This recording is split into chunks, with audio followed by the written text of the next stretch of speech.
नमस्कार, मी ॲडव्होकेट किशोर पाटील. जाणून घेऊया कायदा या आपल्या यूट्यूब चॅनलवरील पुढील व्हिडिओमध्ये आपले स्वागत आहे. मित्रांनो, आजच्या व्हिडिओमध्ये आपण तुमच्याकडे जर देवस्थान जमीन असेल किंवा तुम्ही जर देवस्थान जमीन वहिवाटीत असाल तर अशा परिस्थितीत सदरच्या देवस्थान जमिनी या तुमच्या मालकीच्या होऊ शकते. त्या संदर्भात महाराष्ट्र शासनाने निर्णय घेण्याचा विचार केला आहे. या निर्णयामध्ये त्यांनी कोणकोणत्या गोष्टी अभिप्रेत केल्या याची माहिती आजच्या व्हिडिओतून आपण घेणार आहोत. मित्रांनो, व्हिडिओला सुरुवात करण्या अगोदर तुम्ही जर आजपर्यंत आपलं चॅनल सबस्क्राईब केलं नसेल किंवा तुम्ही जर आज पहिल्यांदा आपल्या चॅनलला भेट दिली असाल तर ते चॅनल आज रोजी लगेच सबस्क्राईब करा, जेणेकरून मी देत असलेली कोणतीही नवनवीन अपडेट ही तुम्हाला वेळोवेळी मिळत राहील. मित्रांनो, तुम्हाला माहीत असेल की ज्या लोकांकडे देवस्थान जमिनी असतात तर अशा लोकांची नावे हे देवस्थान जमिनीच्या मालकी हक्कामध्ये समाविष्ट होत नाहीत, परंतु त्यांच्या नावाची नोंद ही इतर अधिकारामध्ये करता येते. आणि मालकी हक्कामध्ये जे काही देवस्थान असेल, लक्ष्मी ट्रस्ट, ज्योतिबा ट्रस्ट अशा नावाचा उल्लेख हा मालकी हक्कामध्ये केलेला असतो. आणि अशा जमिनी या महाराष्ट्रामध्ये जास्त करून पश्चिम महाराष्ट्र आणि कोकण या विभागामध्ये जास्त प्रमाणात आहेत.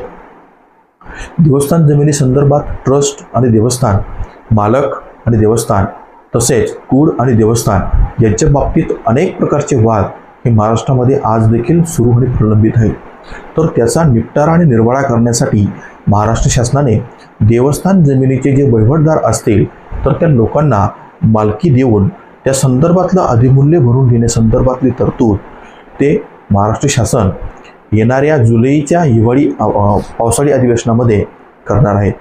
परंतु हे करत असताना शासनाने असं सांगितलं की जे काही पुजारी असतील तर त्यांना देखील मालकाला मूळ अधिमूल्याची रक्कम ही द्यावी लागू शकते.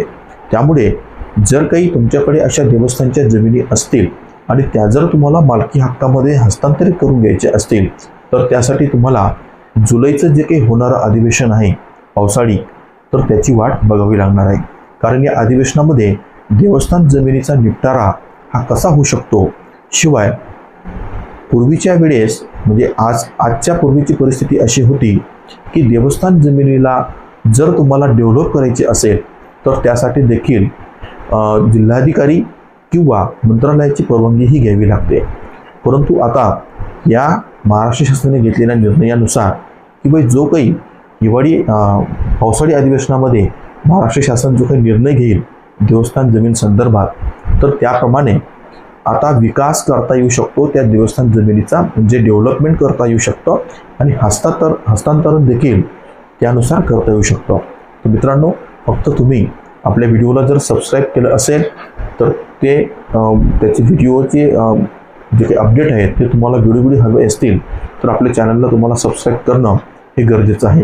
कारण आपण देवस्थान जमिनींचा जो काही वहिवाटी संदर्भातला अधिकार आणि मालकी या संदर्भात जो काही नवीन महत्त्वपूर्ण निर्णय महाराष्ट्र शासनाकडून आला तर त्याची अपडेट लगेच तुमच्यापर्यंत पोहोचवण्याचा आपण प्रयत्न करणार.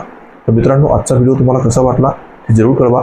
आजचा व्हिडिओ तुम्हाला जर आवडला असेल त्याला जास्तीत जास्त लोकांपर्यंत शेअर करा.